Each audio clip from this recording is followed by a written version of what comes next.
Hello and welcome back to another video.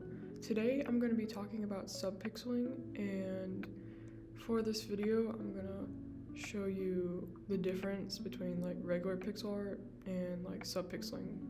Now for this video I'm not doing animation subpixeling, I'm just doing regular subpixeling. However, in the future I would like to do a video tutorial on that, so yeah.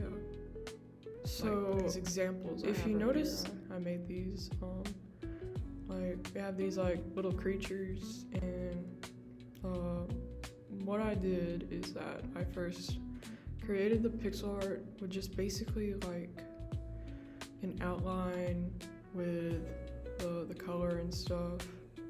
Added some simple details, and then I made it like more fancy.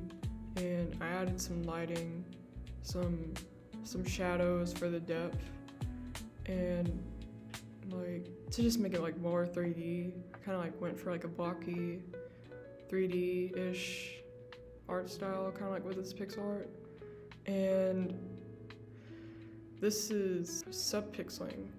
And if you notice that it adds more depth to the pixel art. So if you zoom out, actually, it's that it looks like it has more depth. And one way you can achieve this is by getting like basically like the color I used for the body, for example, and then doing like the color I used for the shading.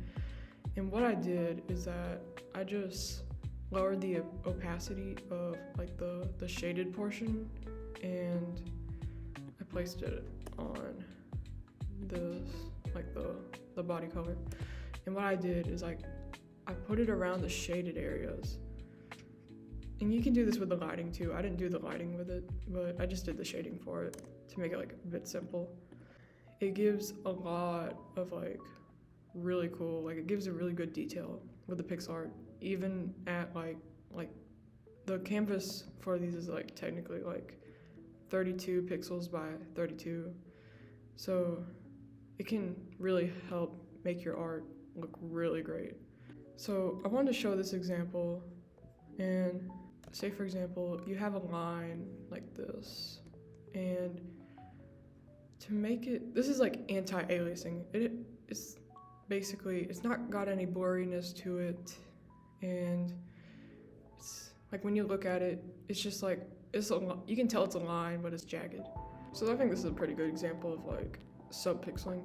So if you notice, it's much more smoother, and like if you really just like zoomed out, it looks like a straight line compared to like where it's just like 1 pixel long, but it's like really jagged.